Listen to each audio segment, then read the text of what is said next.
ଆମେ ଯେତେବେଳେ ମାତା ଗର୍ଭରେ ଥିଲେ ଏ ମଣିଷ ଯେତେବେଳେ କି ମାତୃ ଗର୍ଭରେ ରହିଥିଲେ ସମସ୍ତେ ଭଗବାନଙ୍କୁ ଡାକୁଥିଲେ ମାତା ଗର୍ଭରେ ଭଗବାନଙ୍କୁ ଦେଖୁଥିଲେ ପ୍ରଭୁଙ୍କୁ କହୁଥିଲେ ପ୍ରଭୁ ଏ ନର୍କରୁ ମତେ ତୁ ଉଦ୍ଧାର କରିଦେ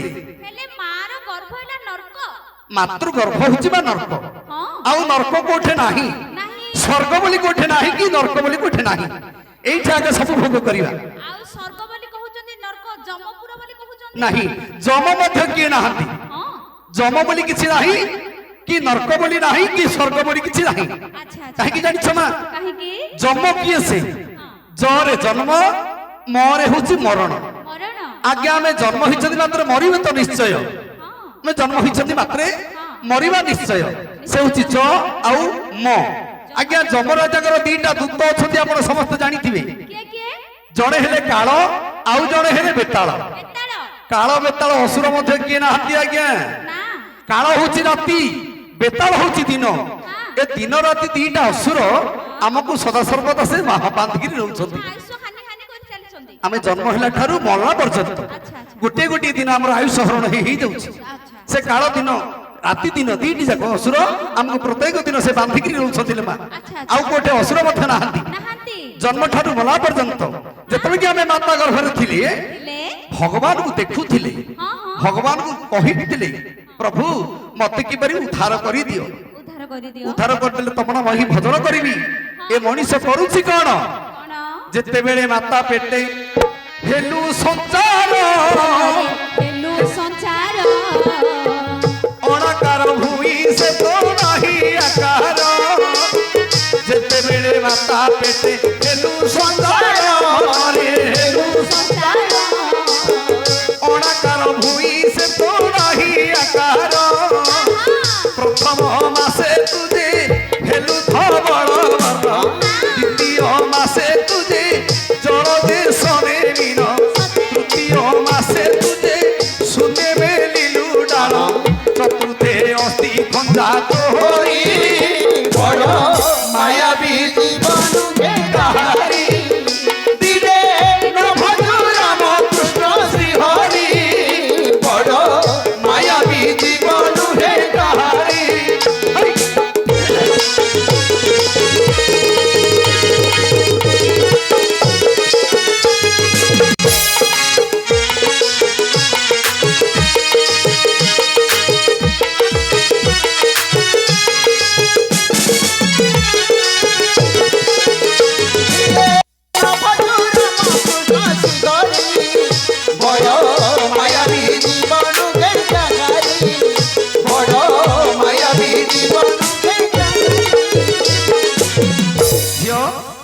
आमको किए से तैयारी करिछि हेटी ए संसार रो जेते पदार्थ अछि सब जक मनीष करूछिलो मा केते केते वैज्ञानिक माने बाहरी लेनी बहुत प्रकार यंत्रपाती बाहरुछि आ कोन अछबा अछि किला सब जक मनीष तैयारी करूछि किंतु ए मनीष को किए तैयारी करिछि भगवान भगवान हमको हमर माता गर्भरे मासक परे मास मासक पर इमरी गढ़ी गढ़ी दौरान मा हेले तापर कोन कली ना पंचमी नाभि कमल कला भियान धनरे कला भियान षष्ठरे बातरी नाड़ी खोजिला जान पंचमी नाभि कमल कला भियान धनरे षष्ठरे बातरी नाड़ी खोजिला जान चक्षु फूल ताक माण तहु कला निर्माण गंगा यमुना नदी बहई अनुक्षण आपे मन को कला विचारी बड़ मायावी जीवन बेकारी दिले न भजु राम कृष्ण श्री हरि बड़ मायावी जीवन बेकारी बड़ मायावी जीवन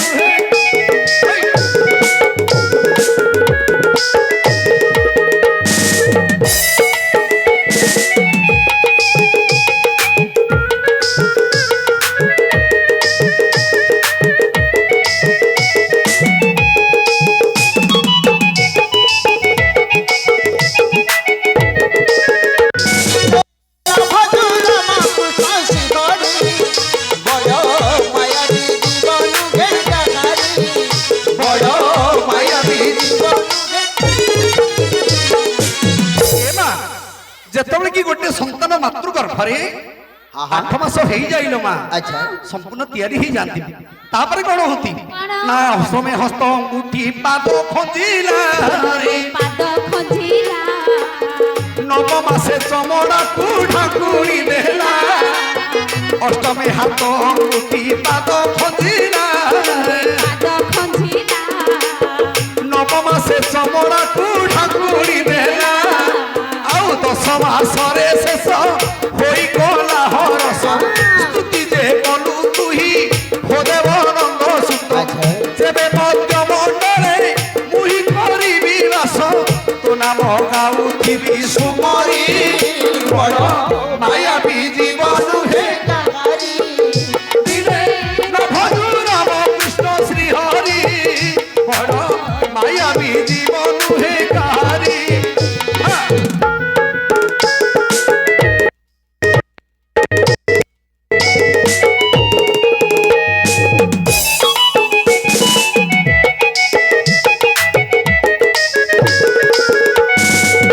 दिने न भजो राम कृष्ण श्री हरि बड़ मायावी जीवन हे गारी बड़ मायावी जीवन हे गारी ଝିଅ ଜଣେ ବନ୍ଧୁ ବୁଢ଼ୀ ଦ୍ୱାରିକୁ 50 କୋଟି ଭାରତୀୟ ମୁଦ୍ରା ଅର୍ପଣ କରିଛନ୍ତି ସେ ବାବୁକୁ ମନି ଆମର ଏହି ଅନୁଷ୍ଠାନ ତରଫରୁ ଧନ୍ୟବାଦ ଅର୍ପଣ କରୁଛୁ ମା ଜୟ ହିନ୍ଦ ଜୟ ଜଗନ୍ନାଥ ଜୟ ରଘୁନାଥ ସ୍ୱାମୀ ହେଲେ ମା ଯେତେବେଳେ କି ଗୋଟେ ସନ୍ତାନ ତାର ମାତୃ ଗର୍ଭରେ ସମ୍ପୂର୍ଣ୍ଣ ତିଆରି ହେଇଯାଏ ସେତେବେଳେ ଜୀବନାଶ ପାଇଯାଏ ମା ପାଇଯାଏ ସେତେବେଳେ କହନ୍ତି ପ୍ରଭୁ ଦେଖୁଥାନ୍ତି ପ୍ରଭୁଙ୍କୁ ଦର୍ଶନ କରୁଥାଏ ଆମେ ସମସ୍ତେ ଦର୍ଶନ କରିଛନ୍ତି ସେତେବେଳେ ଭଗବାନଙ୍କୁ ଚିନ୍ତା କରୁଥିଲେ ପ୍ରଭୁ ମତେ ଏ ନର୍କରୁ ଉଦ୍ଧାର କରିଦିଅ ଉଦ୍ଧାର କରିଦିଅ ଆଜ୍ଞା 84 ନର୍କ କୋଉଠି ଅଛି ହଁ ସମସ୍ତେ କହନ୍ତି 84 ନର୍କ ଅଛି ସ୍ୱର୍ଗରେ ଅଛି 84 ନର୍କ କୋଉଠି ଯମପୁରରେ ଜମପୁରରେ କହିଲି ପରା ଜମ ବୋଲି କିଛି ନାହିଁ ନର୍କ କିଛି ନାହିଁ ଆଉ ସେ ଆଉ ସମସ୍ତେ କହନ୍ତି 84 ନର୍କ ଆଉ ସେଇ ନର୍କ କୋଉଠି ଅଛି 84 ନର୍କ ହଉଛି ମାତୃ ଗର୍ଭ କାହିଁକି ଜାଣିଛ ମା ଆମେ ସମସ୍ତେ ଯିଏ ଯାହା ହାତରେ ମାପିଲେ ହଉଛି 3 ହାତ ଚାଖଣ୍ଡି ହଁ ନାଇଁ କି ଆଜ୍ଞା ଆମେ ସମସ୍ତେ ଯିଏ ଯାହା ହାତରେ ମାପିଲେ କେବଳ 3 ହାତ ଚାଖଣ୍ଡି କାହିଁକି 4 ହାତ ହେଲାନି ଭଗବାନ ତ 3 ହାତ ରଖିଲେ ଯୋଉ 3 ହାତ ଚାଖଣ୍ଡି हाँ ରଖିଥିଲେ 3 ହାତ ରଖିଥାନ୍ତେ ନଚେତ ମା 3 ହାତ 4 ହାତ ରଖିଥାନ୍ତେ ତିନି ହାତ ଏ ଯୋଉ ମାପକାଠିଟା ଭଗବାନ ରଖିଛନ୍ତି 3 ହାତ ଚାଖଣ୍ଡି ଝିଅ ଆମେ ହିସାବ କରିବା ଯଦି ବା ଯିଏ ଯାହା ହାତରେ ମାପିଲେ ହାତରେ 3 ହାତ ଚାଖଣ୍ଡି ଚାଖଣ୍ଡେ ଆଚ୍ଛା କହିଲ ଦେଖି ଗୋଟେ ହାତଟା କେତେ ଚାଖଣ୍ଡ ଦି ଚାଖଣ୍ଡ ଲକ୍ଷ୍ୟ କରନ୍ତୁ ଆଜ୍ଞା ଗୋଟେ ହାତ ହଉଛି 2 ଚାଖଣ୍ଡ ହେଲେ 3 ହାତଟା ହଉଛି 6 ଚାଖଣ୍ଡ ଆଉ ଗୋଟେ ଚାଖଣ୍ଡ ମିଶେଇ ନେଲା 7 ଚାଖଣ୍ଡ ମଣିଷ ଯଦି ତାର ଚାଖଣ୍ଡରେ ମାପିବ ଉଚ୍ଚଟା ହଉଛି ମା 7 ଚାଖଣ୍ଡ ସାତ ଚାଖଣ୍ଡ ଆଚ୍ଛା ଗୋଟେ ଚାଖଣ୍ଡ କେତେ ଆଙ୍ଗୁଳ ଆଜ୍ଞା 12 ଆଙ୍ଗୁଳ ଗୋଟେ ଚାଖଣ୍ଡ ହଉଛି ଆଜ୍ଞା 12 ଆଙ୍ଗୁଳ ଗୋଟେ ଚାଖଣ୍ଡ କେତେ 12 ଆଙ୍ଗୁଳ ହେଲେ 12 ସପ୍ତାହ କେତେ ଆଜ୍ଞା 84 12 ସପ୍ତାହ ହଉଛି 84 ଆଉ 84 ନର୍କ କୋଉଠି ନାହିଁ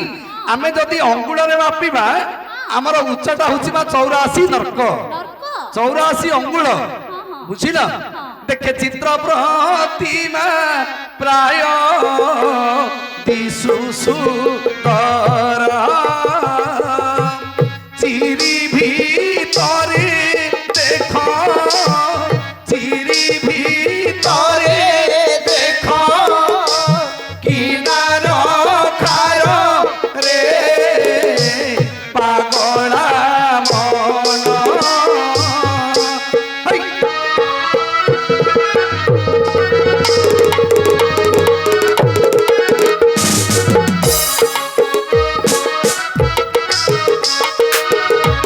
पागला मन ଚିରି ଭିତରେ ଦେଖ किनारो खारो पागला मन ଝିଅ ଚିତ୍ର ପ୍ରତିମା ପ୍ରାୟ ଦିଶୁ ସୁନ୍ଦର ଏ ଶରୀରଟା ଦେଖିବାକୁ ଆମ କେତେ ସୁନ୍ଦର ମା ସୁନ୍ଦର ଦେଖିବାକୁ ସମସ୍ତେ ମିଠା ଲାଗୁଛନ୍ତି କାହିଁକି କାହିଁକି ଭଗବାନ ତୁମକୁ ଏତେ ସୁନ୍ଦର କରି ତିଆରି କରିଛନ୍ତି ହଁ ତମର ଗୋରା ଶରୀରଟା ଦେଇଛନ୍ତି ଦେଇଛନ୍ତି। ବୋଲି ସମସ୍ତଙ୍କୁ ଏ ଶରୀରରେ ମଧ୍ୟ ଏତେ ଅହଙ୍କାର ନେଇ ହଉଛ ଯେ ମୁଁ ଏତେ ସୁନ୍ଦରୀ ହେଇଛି ବୋଲି କିଛି ନାହିଁ ଲୋ ମା ଆମେ କିଛି ସୁନ୍ଦର ନୁହନ୍ତି କି କିଛି ସୁନ୍ଦରୀ ନୁହନ୍ତି ଆକୁ ଯଦି ଆମେ ଚିରି ଦେବା ଭିତରେ କଣ ଅଛି ନର୍କ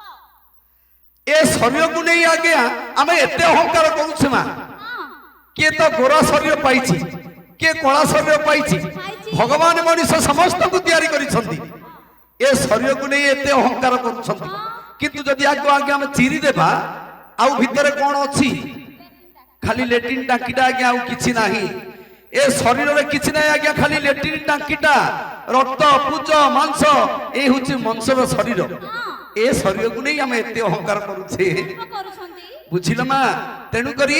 ଆମେ ଯଦି ଭଗବାନଙ୍କୁ ତ ଡାକିବାନି ଡାକିବା କାହା ଭଗବାନଙ୍କୁ ନିହାତି ଡାକିବା ଆମର କେହି ସାହା ଭରସା ହେବେନି ଗ ମା ନା ନା ଏ ଧନ ସମ୍ପତ୍ତି ଘର ଦ୍ୱାର କରିଛ ସବୁ ପଡିଛି କଣ ନେଇକିରି ମଣିଷ ଯାଉଛି ଆଉ ଖଟ ଆଲମରା ଗଡରେଜ ନାହିଁ ନାହିଁ ଏ ଯୋଉ ଧନ ସମ୍ପତ୍ତି କରିଛ 10 ତଲା ବିଲ୍ଡିଂ କରିଛ କେତେ କେତେ ଘର ସମ୍ପତ୍ତି କରିଛ ଏ ସବୁ କଣ ନେଇକି ଯିବ କି ନାଇଁ ସବୁ ଯାକ ଅର୍ଜିତ କିନ୍ତୁ ଏଇଟା ହିଁ ରହିଯିବ ଆକୁ କିଛି ମାତ୍ର ଆପଣ ନେଇକି ଯିବେ ନାହିଁ କାହିଁକି ଜାଣିଛ କାହିଁକି ଦେଖ ଭାଇ ବୋଲ ବନ୍ଧୁ ବୋଲ সম্পত্তির সাথীরে ভাই বলো বন্ধু বলো সম্পত্তির সাথীরে জীব গলা বেড়েকা গোবিন্দ সারথীরে ভাই বলো বন্ধু বলো সম্পত্তির সাথীরে জীব গলা বেড়েকা গোবিন্দ সারথীরে ভাই বলো বন্ধু বলো সম্পত্তির সাথীরে হ্যাঁ জীব গলা বেড়ে একা গোবিন্দ গোবিন্দ সারথী এইটা যদি মনোরঞ্জন কার্যক্রম হব মা ঘরে এতে লোক থিলে মধ্য এমিতি জনগহଳି হব বুঝিল এইটি যদি কেবল মেলোডি কার্যক্রম চালিব এই হচ্ছে মা আমার মেলোডি কার্যক্রম ନାହିଁ এ হচ্ছে সাংস্কৃতিক কার্যক্রম আমার এই কার্যক্রম কোন লোককলা কেবল সাংস্কৃতিক কার্যক্রম পণ্ডিত মানকর পাই কিছু জানিবা কথা আমি মধ্য কিছু শিখিবা কথা বুঝিল মা আমি যদি বা রঘুনাথ স্বামী আমি উপস্থাপনা কলে এই গ্রামে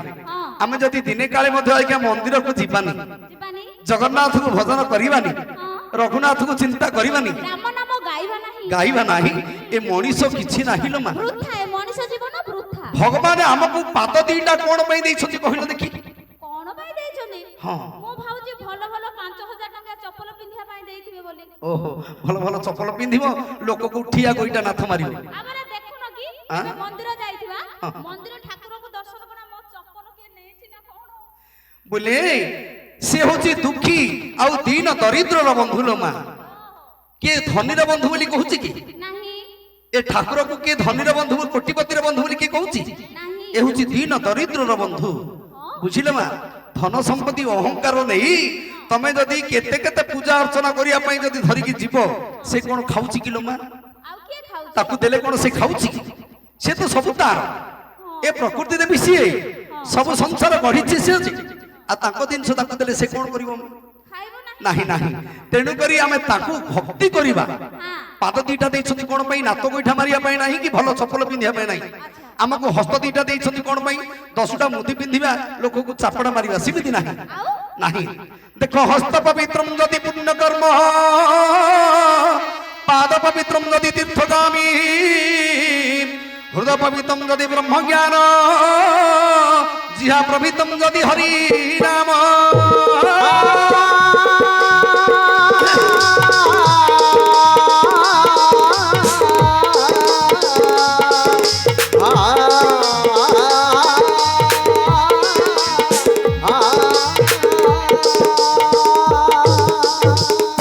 ଝିଅ ପାଦ ପବିତ୍ରಂ ଯଦି ତୀର୍ଥଗାମୀ ଭଗବାନ ଆମକୁ ଦିଟା ସୁନ୍ଦର ପାଦ ଦେଇଛନ୍ତି ମା ଦେଇଛନ୍ତି ଯଦି ଆଜି ରଘୁନାଥଙ୍କର ମେଢା ପରିକ୍ରମା ନ କରିବା ଯଦି ତୀର୍ଥଯାତ୍ରା ନ କରିବା ଏ ପାଦର କିଛି ମହତ୍ଵ ନାହିଁ ଲୋ ମା ଏ ପାଦର କିଛି ମୂଲ୍ୟ ନାହିଁ ଲୋ ମା ଆର ଜନ୍ମରେ ଆମେ ବୃକ୍ଷ ହେଇକିରି ଜନ୍ମ ହେବା ଆଉ କୁଆଡେ ହଲଚଲ ବି ହେଇପାରିବନି ଅଚଳ ହେଇକି ଯିବା କାହିଁକି ଭଗବାନ ଆମକୁ ପାଦ ଦେଇଛନ୍ତି କେବଳ ତୀର୍ଥକା ବୁଲିବା ଭଗବାନଙ୍କର ବେଢା ପରିକ୍ରମା କରିବା ହଁ ବୁଝିଲ କି ତେଣୁକରି ପାଦ ପବିତ୍ରମ ଯଦି ତୀର୍ଥଗାମୀ ହସ୍ତ ପବିତ୍ରମ ଯଦି ପୁଣ୍ୟ କର୍ମ ଆମେ ଭଗବାନ ଏତେ ସୁନ୍ଦର ହାତ ଦିଟା ଦେଇଛନ୍ତି କଣ ପାଇଁ ନା କିଛି ପୁଣ୍ୟ ଅର୍ଜନ କରିବା ହଁ ବୁଝିଲ ପୁଣ୍ୟ ଅର୍ଜନ ପୁଣ୍ୟ ଅର୍ଜନ ଅର୍ଥ ଏଇ ହସ୍ତରେ କିଛି ଦାନ ଧର୍ମ କରିବା ହଁ ହଁ ବୁଝିଲ ମା ତେଣୁକରି ହସ୍ତ ପବିତ୍ରମ ଯଦି ପୁଣ୍ୟ କର୍ମ ଜିହ୍ବା ପବିତ୍ରମ ଯଦି ହରିନାମ ଭଗବାନ ଆମକୁ ଏତେ ସୁନ୍ଦର ଜୀବଟିଏ ଦେଇଛନ୍ତି ଏତେ ମୁଖଟିଏ ଦେଇଛନ୍ତି ଚିକେନ ମଟନ ମାଛ ଖାଇବା ପାଇଁ ଓହୋ ପାଟି ଦିଟା ଦେଇଛନ୍ତି ଆମକୁ ପାଟି ଦେଇଛନ୍ତି କେବଳ ସ୍ୱାଦ ଖାଇବା ପାଇଁ ଚିକେନ ମଟନ ସୁପ୍ ଚଉମୁନି ଖାଇବା ପାଇଁ ଦେଇଛନ୍ତି ନା ନାହିଁ ନାହିଁ ଭଗବାନ ଆମକୁ ଏତେ ସୁନ୍ଦର ମୁଖଟିଏ ଦେଇଛନ୍ତି କେବଳ ହରିକୀର୍ତ୍ତନ ଭଜନ କରିବା ଭଲ କଥା କହିବା ପାଇଁ ମଣିଷକୁ ଭଲ କଥା କହିବା ସତ କଥା ହିଁ କହିବା ସତ ମାର୍ଗରେ ଯିବା ଯିବା କାହିଁକି ଜାଣିଛ ମା ଏ ହଉଛି ତ କଳି ଯୁଗ ନା କଳି ଯୁଗରେ କିଏ ଏତେ ସତ କଥା କହୁଛି କହିଲେ ଦେଖି କାହିଁକି ନା କଳି ଯୁଗରେ ସତ କଥା ଯଦି କହିବ ତମକୁ କିଏ ତମ କଥା କିଏ ବିଶ୍ୱାସ କରିବେନି ଯଦି ବି ମିଛ କଥା କହୁଥିବ ତମକୁ ସମସ୍ତେ ଭଲ ପାଇବେ 10 ଲୋକ ଥିବେ ପାଖରେ ହଁ ହଁ କିନ୍ତୁ ସତ କହିଲେ ବାଲୁ ବାଲୁ ହଉଛି ନାଇଁ ଯୋନି ବୁଝିଲ ତେଣୁକରି ଜିହ୍ବା ପବିତ୍ରମ ଯଦି ହରିନାମ ଆମକୁ ଭଗବାନ ଏତେ ସୁନ୍ଦର ମୁଖଟିଏ ଦେଇଛନ୍ତି ଆମେ ଯଦି ରାତି ପାଇଲେ ଭଗବାନଙ୍କୁ ଡାକିବା ନାହିଁ ରାମ ନାମ କରିବା ନାହିଁ ତାହେଲେ ଏ ପବିତ୍ର ପାଟିରେ ମଧ୍ୟ କିଛି ପୁଣ୍ୟ ନାହିଁ ମୂଲ୍ୟ ନାହିଁ ତେଣୁକରି ମଲା ସମୟରେ ଆମକୁ ସେ ପାଟିରେ ନିଆଁ ମାରୁଛନ୍ତି ମା ନିଆଁ ଦଉଛନ୍ତି ପାଟିରେ ନିଆଁ ଏମିତି କହୁଛି ଲୋକ ଦଉନାହାନ୍ତି ଗୋଟେ ଲୋକ ମରିଗଲେ ତାକୁ ମୁଖାଗ୍ନି ଦଉଛନ୍ତି ମୁଖାଗ୍ନି କଣ ତା ପାଟିରେ ନିଆଁ ମଡା ହଉଛି ହଁ ଏ ଶରୀର ତ ମରିଯିବ ନା ମଲା ପରେ ଯୋଉଠି ନିଆଁ ଲାଗିଲେ ମଧ୍ୟ ଲାଗିବ କିନ୍ତୁ କୋଉଠି ନ ନିଆଁ ଲଗେଇକିରି ମୁହଁରେ ନିଆଁଟା ଦଉଛନ୍ତି କାହିଁକି ନା ଯୋଉ ମୁଖରେ ଯୋଉ କହିଥିଲୁ ଭଗବାନଙ୍କୁ କହିକି ଆସିଥିଲୁ ପ୍ରଭୁ ଯେ ମୁଁ ମର୍ତ୍ତ୍ୟକୁ ଗଲା ମାତ୍ରେ ତମ ନାମ ହିଁ ଭଜନ କରିବି ଭଜନ କରିବି ଯେବେ ମର୍ତ୍ତ୍ୟ ମଣ୍ଡଳେ ମୁଁ ହିଁ କରିବି ବାସ ତୋ ନାମ ଗାଉଥିବି ସୁମରି କୁଆ କୁଆ ହେଇକିରି ତଳେ ପଡିଗଲା ଏ ମାୟା ସଂସାରରେ ପଡିଗଲେ ସବୁ ମାୟାରେ ଭୁଲି ଯାଉଛନ୍ତି ରେ ମା ସବୁ ଭୁଲି ଗଲେ ଏଇ ଜଗନ୍ନାଥକୁ ଭୁଲି ଯାଉଛନ୍ତି ରଘୁନାଥକୁ ଭୁଲି ଯାଉଛନ୍ତି ହଁ ଏ ପାଟିରେ ଯଦି ଆମେ ହରି କୀର୍ତ୍ତନ କିଛି ନ କରିବା ତାହେଲେ ପାଟିରେ ମଧ୍ୟ କିଛି ମୂଲ୍ୟ ମୂଲ୍ୟ ନାହିଁ ହୃଦୟ ପବିତ୍ର ଯଦି ବ୍ରହ୍ମ ଜ୍ଞାନ ଏ ଶରୀରଟି ଦେଇଛନ୍ତି ଏତେ ହୃଦୟଟି ଦେଇଛନ୍ତି ଦେଇଛନ୍ତି ଏ 10 ତୁଳାର ଚୁନା ପିନ୍ଧିବ ଏ ରାଣୀ ହାର ପିନ୍ଧିକିରି ଦେଖେଇ ହେବ ପାଇଁ ଦେଖିଛନ୍ତି ମା ନାହିଁ ନାହିଁ ଏ ସୁନ୍ଦର ଶରୀର କିଛି ନାହିଁ କେବଳ ରାଣୀ ହାର ପିନ୍ଧିବା ହଜାର ହଜାର ତୁଳାର ସୁନା ପିନ୍ଧିଲେ କଣ ସୁନ୍ଦର କି ମା ନା ନା ଏ ଶରୀରର ସୁନ୍ଦର ହଉଛି କେବଳ ବ୍ରହ୍ମଜ୍ଞାନ ସାଧନ ଯଦି ବ୍ରହ୍ମଜ୍ଞାନ କିଛି ଜାଣିନଥିବା ତାହେଲେ ଏ ଶରୀରର ମଧ୍ୟ କିଛି ମୂଲ୍ୟ ନାହିଁ ତେଣୁକରି ଆମେ ଭଗବାନଙ୍କୁ କହିକି ଆସିଥିଲେ ମା ଯେତେବେଳେ କି ଜନ୍ମ ହଉଛି ଛୁଆଟି କଣ ହଉଛି ଜନ୍ମ ହୋଇ ପଡିଲୁ ମର୍ତ୍ତ୍ୟ ମଣ୍ଡଳେ କୁଆ ବୋଲ ତେଣ ପାଶୋରିଲୁ ତୁ ହେଳେ ଆଉ ଏ ତୁଡ଼ି ସାଳେ ରହି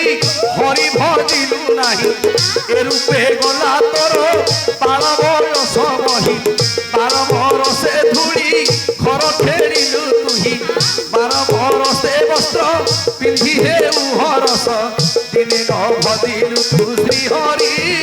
ବଡ଼ ମାୟାବୀ ଜୀବନ ହେ ଗାଧାରୀ ଧୀରେ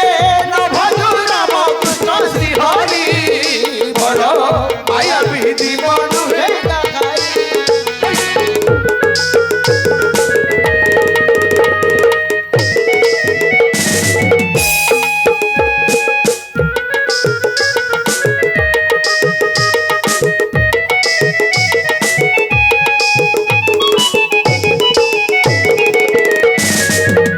ଧୀରେ ନ ଭଜୁ ରାମ କୃଷ୍ଣ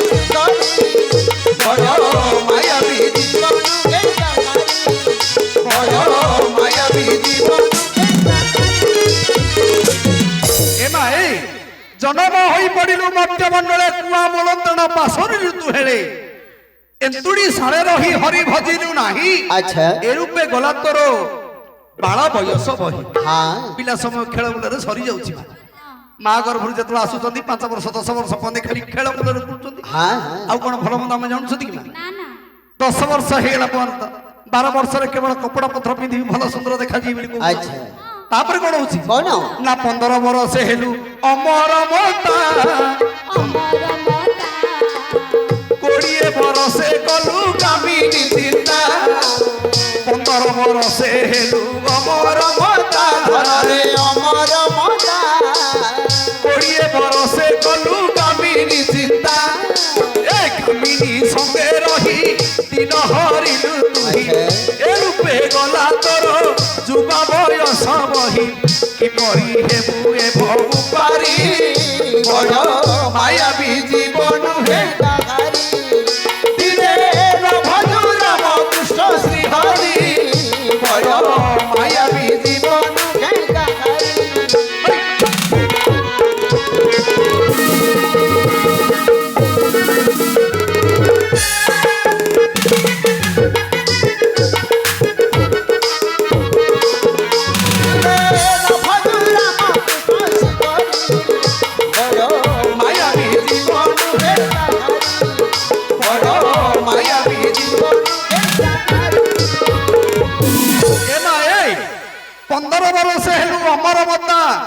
कोड़े बरस गलु कामिनी चिंता जेतल कि भेंडिया हो जाउछंती सेतल समय आउ कोन भल मत जानछंती कि मां पाठ पढ़ा सरी जाउची पाठ पढ़ा सरी गला परे केवल कन्या खोजिया को चलछंती जेतल कि भल सुंदर झियोटे भी बाही जाउछंती अच्छा वर्ष करे गोटे गोटे पुटी के झियोटे हो जाउची पुणी आउ थरे से पिला मानकर साथी रे खेलुछंती मो पिलाडा किमिति बंचिबो ता पे किंति घर द्वार करबी धन संपत्ति अर्जी देबी मो पिला कोठे दुख कष्ट पड़िबनी चाकरी करिवो बोली ता पछरे पड़े एही परी हमर जुवा बयसटा पड़ी जाउछिलो मा सरी जाउची किंतु रघुनाथ को डाकिया पई हम पाखरे समय न थाए नाही बुझिला मा किंतु तो जगन्नाथ को कहि कि आछंती हमें रघुनाथ को कहि कि आसीछंती कोन कहिथिले ना तुमको ही भजन करबी करबी जो पाटरे कहि कि आस्थिले दिने तो हमें भजन कले नाही किंतु ताको पाखरु आसीछंती पुणी ताको पाखकु चली जीवा जिबा ए गाँ रे हमें जन्म हिचंती हां ए गाँ कोन ना असुरगढ़ हाँ एमा असुरगढ़ बोली गाँटर ना सिना हेची किंतु पवित्र लोक माने अछंती अछंती पंडित माने अछंती तेणु करी आज होची स्वयं रामपुरी रघुनाथंकर जन्म जोठे हेले रघुनाथ उत्पत्ति हेले रघुनाथकर मंदिर प्रतिष्ठा हैला इबे छोट काठिया दिन छना हिलो मा हजार हजार मंदिर होची किंतु रघुनाथ मंदिर सब जगह रे हुएनी जगन्नाथकर मंदिर सब जगह रे हुएनी सेमिति पवित्र लोक दरकार नथिले मध्य भगवान को केही मध्य स्थापन करि परिबे ना सब मंदिर होई जिवो राति पाइले केते केते शिव मंदिर होई जाउची किंतु रघुनाथ मंदिर जगन्नाथ मंदिर हेबाटा बहुत कष्ट कष्ट जदि एही ग्राम रे एही छोटिया ग्राम बोली हमें भाबुछंती किंतु एते लोक माने जो एते पवित्र ए माटीटा होची एते पवित्र आमे जदि भगवान को डाकिबा नाही रघुनाथ को स्थापन कले आमे जदि रघुनाथ को भजन करिबा नाही ए माया संसार की परि उद्धार हेबा एमा ए माया संसार हमें उद्धार हेबा पाई केवल रघुनाथ को ही भजन करिबा आमे आसीछंती जोठू आमे से जगह पुणी जिबा ए गाँ सिना जन्म होइछंती ए गाँटा कोन हमर किलो मा हमर नै आ काहरो नाही नाही ए गाँ रे हमको भगवान जन्म देले जे तू ए असुरगढ़ गाँ रे किछि दिन जन्म करी तोर परिवार अछि दे तोर तो नाटक सरी गले आउ थरे मो पाखु तू पळी आसे ए मनीष जोठू आसीथिबो पुणी आउ थरे से जगह को चाली जीवो जगन्नाथ को कहि कि आसीथिबो प्रभु को कहिबो कोन जेतले के मनीष पुणी आउ थरे शेष समय रे ताको पाखु को जीवो मनीष जीवो ना आज न हले काली कि सिए जिमिति एकुटिया आसीथिबो सिंती एका ही जीवो को धन संपत्ति नथिबो कि को पुओ झियो नाती नातुणी केही मध्ये पाखरे नथिबे ए मनीष केवल भगवान के पाखरे एका ही ठिया हिथिबो सेतल को जगन्नाथ को कहिबो कोन मनीष कोन कहिबो लाज लागिबो मा कहि परिबनी किछि कहि परिबनी मोह तळु कर रहइबो मुंड पोतिगिरी नाच करिबो जदि आमे जण को कथा देइथिबा कथा देई कि कथा रखि परिबा नाही ताहले हमकु ताकु देखिले भारी लाज लागिबो लाज लागियो कोन कहिबो मा मोहबाहु मते भारी लाज लागे मते भारी लाज लागे मोला परे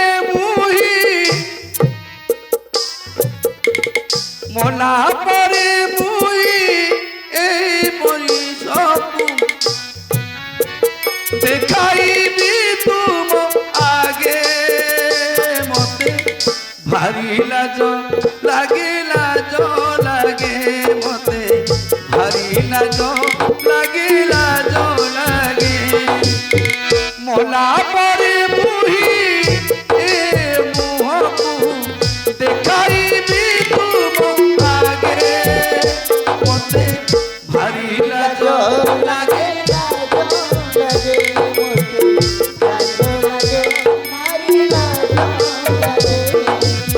शरीर भगवान को पाखे एकाठी आईती मा कहब प्रभु मला परे मुही ए मुह को आउ तुमको किमिति देखेबी लाज लागियो କେମିତି ଏ ମୁହଁ ଦେଖେଇବି ତୁମ ଆଗେ ତମକୁ ତ କହିକି ଆସିଥିଲି ମୁଁ ଭଜନ କରିପାରିଲି ନାହିଁ ମା ତେଣୁକରି ଆମେ ରଘୁନାଥକୁ ହିଁ ଭଜନ କରିବା ଜଗନ୍ନାଥକୁ ଭଜନ କରିବା ଏହି ଗ୍ରାମର ସମସ୍ତ ମୋର ମା ମାଉସୀ ମାନଙ୍କୁ ଏବଂ ବାପା ଓ ଭାଇମାନଙ୍କୁ ସମସ୍ତଙ୍କୁ ମୁଁ ନିବେଦନ କରିବି ଆଜି ରଘୁନାଥ ସ୍ୱାମୀ ଆମ ଗ୍ରାମରେ ଅଛନ୍ତି ଏ ସଂସାର ହଉଛି ଏ ଗାଁଟା ସେମିତି ଗାଁ ନାହିଁ ମା ଏ ସ୍ୱୟଂ ହଉଛି ଭଗବାନଙ୍କର ସ୍ଥାନ ରାମପୁରୀ ରାମପୁରୀ ଯେତେବେଳେ କି ଅଯୋଧ୍ୟାରେ ଭଗବାନ ରାମଚନ୍ଦ୍ର ଜନ୍ମ ହେଇଥିଲେ ମା ଅଯୋଧ୍ୟାରେ ବର୍ତ୍ତମାନ ମଧ୍ୟ ରଘୁନାଥ ଜମି ଅଛନ୍ତି ରଘୁନାଥଙ୍କର ମନ୍ଦିର ପ୍ରତିଷ୍ଠା ହେଲା ଏଇ ଗାଁରେ ମଧ୍ୟ ଆଜି ପ୍ରତିଷ୍ଠା ହେଇଛି ମାନେ ଇଏ ହଉଛି ମଧ୍ୟ ରାମଙ୍କର ସେଇପରି ଦିନେ